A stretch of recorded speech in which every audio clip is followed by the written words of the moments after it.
Anjurkan banyak membaca sholawat kepada Nabi Muhammad SAW.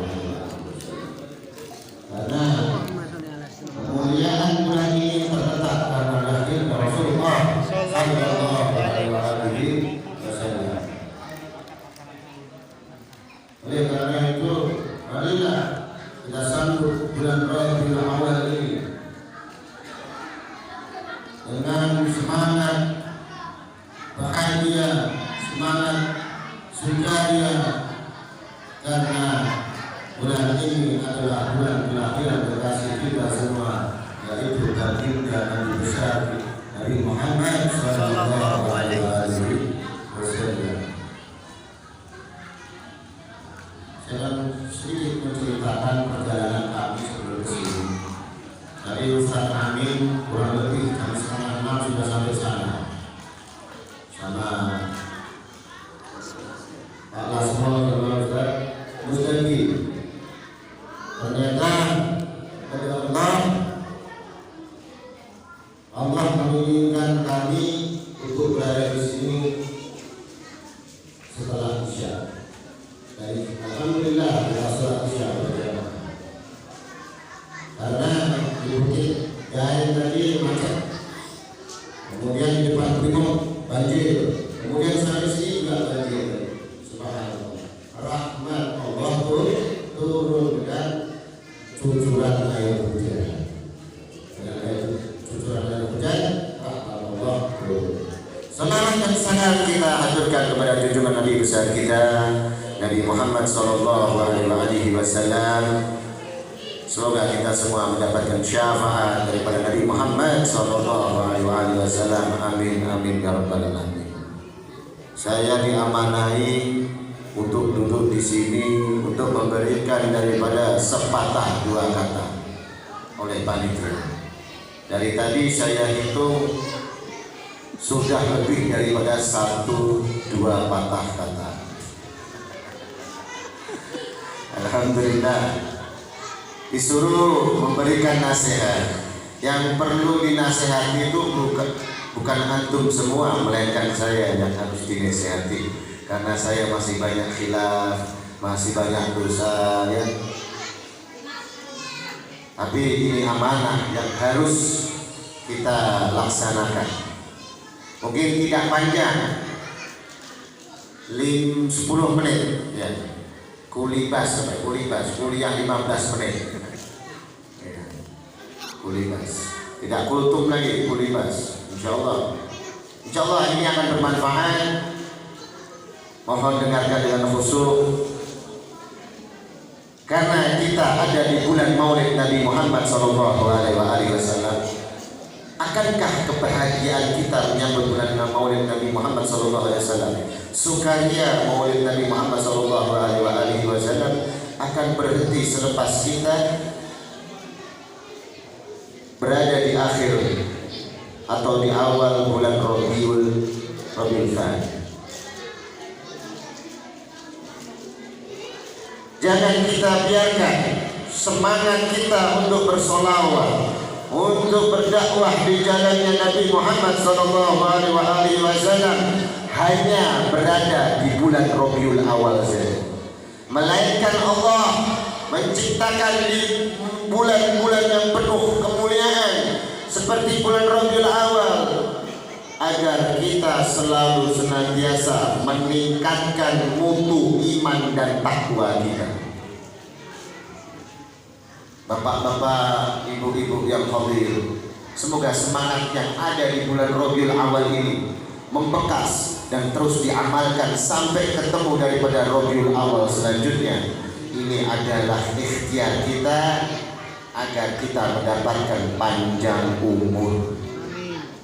Dan juga di bulan Rabiul Awal kita memperingati daripada kelahiran Nabi Muhammad Sallallahu Alaihi Wasallam. Sukaria, bahagia, senangnya hati menyambut kelahiran Nabi Muhammad Sallallahu Alaihi Wasallam. Jangan sampai juga ketika kita sudah bahagia, kita sudah senang, lupa akan akhlak yang diajarkan oleh baginda Nabi besar kita Nabi Muhammad sallallahu alaihi wasallam. Jangan sampai lupa kita mengadakan sholawat, ini bentuk kecintaan kita. Salah satu bentuk di antara bentuk-bentuk yang paling banyak, tetapi bentuk yang paling utama adalah meniru daripada akhlak Nabi Muhammad sallallahu alaihi wasallam. Maka Al-Imam Abdullah bin Al-Haddad mengatakan, di samping ibadah wajib yang harus kita laksanakan, maka di zaman seperti sekarang ini penuh dengan fitnah, maka kita dianjurkan oleh Al-Imam Abdullah bin Al-Haddad untuk memperbanyak sholawat kepada Nabi Muhammad sallallahu alaihi wasallam. Karena satu sholawat aja dibalas oleh Allah Subhanahu wa taala dengan 10 rahmat yang akan diturunkan oleh Allah Subhanahu wa taala. Karena apa? Bentuk kasih sayang Allah kepada Nabi Muhammad dan bentuk kasih sayang Allah Subhanahu wa taala kepada umat Nabi Muhammad sallallahu alaihi wasallam. Ini keistimewaan. Kemarin sudah diterangkan sama Ustaz Hendra bagaimana keistimewaan umat Nabi Muhammad SAW. Sangat berbeda jauh dengan umat-umat sebelum umatnya Nabi Muhammad SAW. Ada kabar bahagia yang disampaikan daripada riwayat hadis Nabi Muhammad SAW kepada kita semua. Redaksionalnya bahwasanya di dalam riwayat itu orang yang mencintai akan dibangkitkan bersama orang yang dicintainya. Ini kabar gembira buat kita semua. Apabila kita sering menyebut Nabi Muhammad sallallahu alaihi wasallam, maka yang harus kita kerjakan adalah sering-sering menyebut nama kasih kita Nabi Muhammad sallallahu alaihi wasallam. Bahkan para ulama menganjurkan paling sedikitnya orang bersolawat kepada Nabi Muhammad sallallahu alaihi wasallam, ya, mentok-mentoknya 1000 solawat, ya, 1000 solawat. 100 solawat masih kurang, 200 solawat masih kurang, 300 solawat masih kurang. Tapi 1000 solawat, ya, ulama mengatakan 1000 solawat yang kita akan kita dawamkan atau yang akan kita suarakan, maka insya Allah apabila kita istiqomah 1000 solawat setiap hari, maka kita akan husnul khatimah, ya, dan mengantarkan kita, bisa mengantarkan kita untuk bertemu Nabi Muhammad SAW di dalam mimpi. Sering menyebut nama kasih kita, pasti akan masuk ke dalam mimpi kita. Kalau kita mengidamkan, saya punya anak umur 9 tahun pesantren yang biasanya sama saya setiap harinya, tiba-tiba kita kirim ke pesantren, kita ada rasa rindu yang luar biasa kepada anak kita, sehingga terbawa ke alam mimpi. Maka ketika kita ingin menyebut, bermimpi ketemu dengan Nabi Muhammad SAW, perbanyaklah membaca sholawat kepada Nabi Muhammad sallallahu alaihi wasallam. 1000 sallallahu ala Muhammad sallallahu ala Muhammad sallallahu ala Muhammad. Insya Allah ketika kita sudah istiqomah, mungkin 50 masih kita suarakan sallallahu ala Muhammad sallallahu ala Muhammad. Tiba-tiba mulut kita sendiri yang akan berucap dengan sendirinya otomatis. Karena apa? Itu adalah rahmat yang dikirimkan kepada Allah Subhanahu wa taala, rahmat yang dikirimkan oleh Allah Subhanahu wa taala kepada kita. Sehingga apa? Tidak sengaja mulut kita pun terbuka untuk membaca zikir atau sholawat kepada Nabi Muhammad sallallahu alaihi wasallam. Karena apa? Allah menginginkan kita untuk berzikir dan bersolawat kepada Nabi Muhammad sallallahu alaihi wasallam. Sejatinya adalah Allah Subhanahu wa taala. Kita kita berkumpul pada malam hari ini? Karena kecintaan Allah kepada kita semua. Karena kecintaan Allah kepada kita semua. Ada pesan dari Al-Imam Hasan Al-Basri. Ketika kita sudah mendengar daripada riwayat orang yang mencintai akan bersama dan dibangkitkan bersama orang yang dicintainya, riwayat ini membuat kita bahagia. Apakah dengan itu saja kita bahagia? Apakah dengan itu saja kita otomatis memasuki surganya Allah, dosa kita diampuni oleh Allah Subhanahu wa taala? Al-Imam Hasan Al-Basri mengatakan bahwasanya jangan bangga terhadap hadis tersebut terlebih dahulu, melainkan hadis tersebut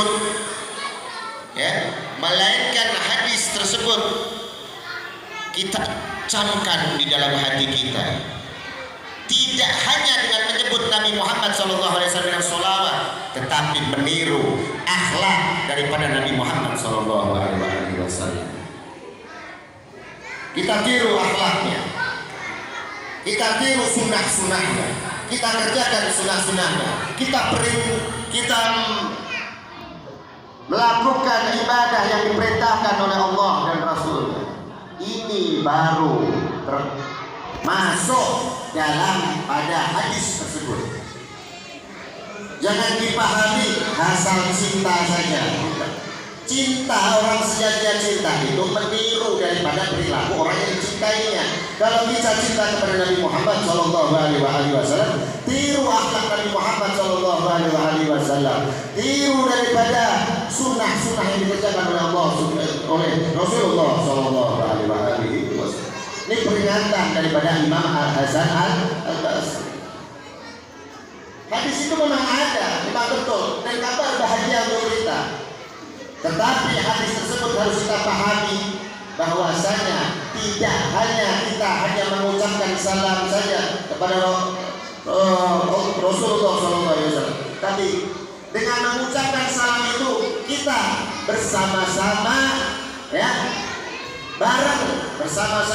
bareng dengan meniru akhlak beliau Rasulullah SAW. Ketika kita bersolawat kepada Nabi Muhammad SAW, tetapi mulut kita sering riba, mulut kita sering membicarakan orang lain, kita tidak mengerjakan sunnah-sunnahnya, bahkan yang wajib pun tidak dikerjakan. Maka kita kerjakan sunnah-sunnah Nabi Muhammad. Ini baru kita masuk daripada golongan hadis yang disebutkan tadi. Orang yang mencintai akan dibangkitkan bersama orang yang dicintai. Kita apabila ingin selamat di zaman fitnah ini, ada kiat-kiat daripada kalam Al-Habib Zaid bin Ibrahim bin Smith. Kalau ingin selamat di zaman fitnah, yang pertama jagalah hati. Jagalah hati. Selalu husnudzon, karena husnudzon ini adalah madan, upah apabila kita ingin mendapatkan barokahnya wali Allah Subhanahu wa taala. Apabila kita ingin mendapatkan barokah wali, maka husnudzon yang kita utamakan. Husnudzon penting. Bahkan saya pernah dengar daripada ulama, apabila kita ingin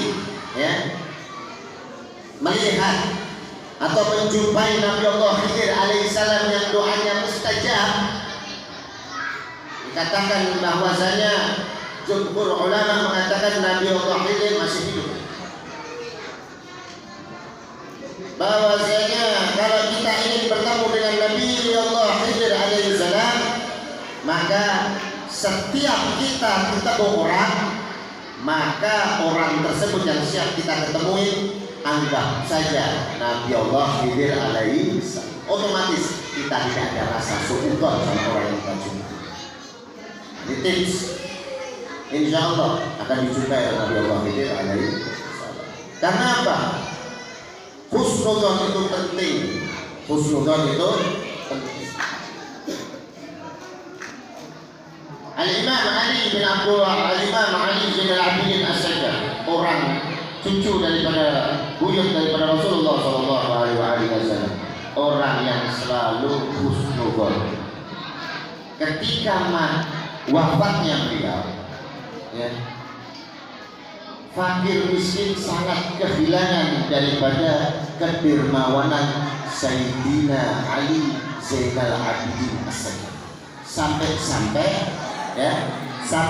setelah wafatnya Sayyidina Ali, para fakir miskin di kota Madinah sangat kehilangan, dan baru diketahui kedermawanan Sayyidina Ali Zainal Abidin As-Sajjad ketika wafatnya, bukan ketika hidupnya.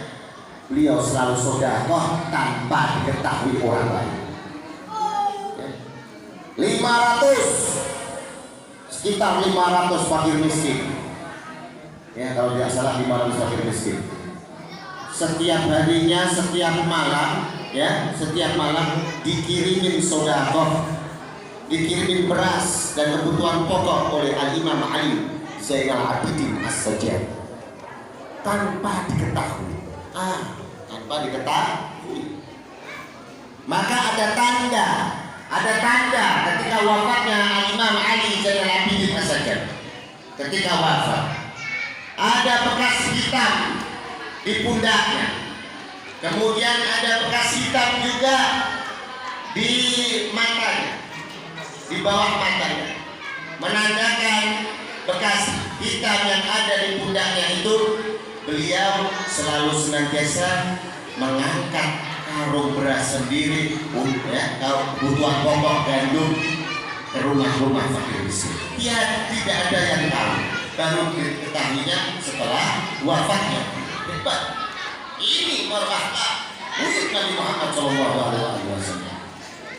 Betapa pentingnya sedekah, apalagi kalau sedekahnya tidak diketahui orang lain. Ya. Kemudian matanya menandakan bahwasanya mata yang hitam, bekas mata hitam di bawah, karena sering menangis beliau, ya, sering menangis beliau di waktu-waktu mengerjakan ibadah, waktu sholat malam menangis. Sekelas Al-Imam Ali, ya, kakeknya, ya, Al-Imam Ali karamallahu wajhahu radhiyallahu ta'ala anhu arda. Beliau ini dijamin oleh Rasulullah sallallahu alaihi wasallam surga oleh Rasulullah sallallahu alaihi wasallam. Dijamin surga, tetapi di saat mau wafatnya Sayyidina Ali terdengar suara tangisan dari rumah Sayyidina Ali karamallahu wajhahu. Tangisannya seperti tangisan anak bayi, anak kecil, meronta-ronta sampai membasahi daripada daripada jenggotnya Sayyidina Ali. Kemudian tetangga yang penasaran mengintip, ada apa di rumah Sayyidina Ali karamallahu wajhahu radhiyallahu ta'ala anhu arda. Didapati ketika itu mendengar bahwa Sayyidina Ali, ya, berkata ketika menangis, ya Allah, bekal apa yang aku persembahkan nanti untuk berhadapan dengan Engkau? Ini kelasnya Sayyidina Ali yang sudah dijamin masuk surga oleh Rasulullah SAW. Masih bertanya kepada dirinya sendiri sampai menangis, bekal apa yang nanti aku akan persembahkan? Ya Allah, bekal apa yang nanti aku akan bawa di hadapanmu? Ini sekelas Sayyidina Ali karamallahu wajhahu radhiyallahu ta'ala anhu. Yang kedua, pesan daripada Sayyidina Al-Habib Zaid bin Ibrahim bin Smith, jagalah lisan, ya, jagalah lisan, karena di dalam lisan mulut yang kecil ini terdapat 70.000 musibah yang bakal akan terjadi apabila kita tidak bisa menahan daripada mulut ini. Ini contoh, ya, contoh riba, Ini bisa mendatangkan musibah, ya. Berkata bohong, bisa menimbulkan fitnah. Itu baru dua. Ini 70 itu musibah, ya, yang akan apa? Yang akan timbul karena apa? Mulut kita. Ya, Sayyidina Abu Bakar As-Siddiq saking pengen tidak ingin berkata-kata yang tidak bermanfaat sampai mengganjal mulutnya dengan batu.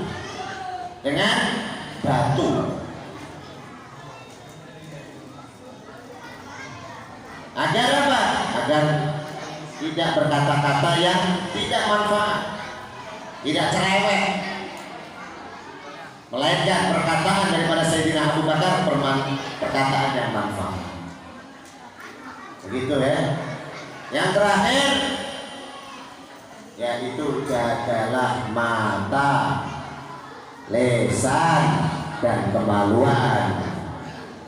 Ya, jagalah anggota badan kita dari segala bentuk kemaksiatan.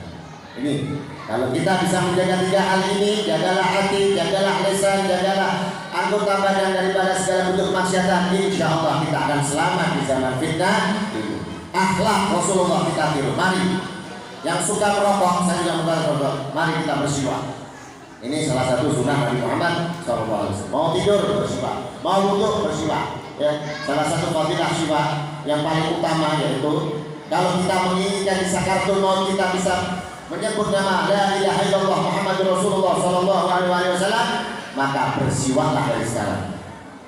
Salah satu fadilahnya dari siwak kayu yang harganya 10.000. Rokok 20. Ya, saya juga rokok. Tapi kita ibahi, kita utamakan siwak ya. Kalau kita rokok itu kadang ada ulama yang menyebutkan mudorot, ada yang mengatakan juga mudorot, ada hukumnya, ada 4 hukum merokok, ya, kata daripada guru saya. Itu mudorot. Ini hal yang sunnah yang bisa mendatangkan kita mendapatkan mati husnul khotimah. Di samping itu juga kita menguatkan, ya, jagalah 3 hal ini. Mari di dalam peringatan Maulid Nabi Muhammad SAW kita tingkatkan sunnah, kita tingkatkan zikir, sholawat kepada Nabi Muhammad SAW. Mungkin hanya ini yang dapat saya sampaikan, kurang lebihnya kami minta maaf. Wabillahi taufiq wal hidayah. Wassalamualaikum warahmatullahi wabarakatuh.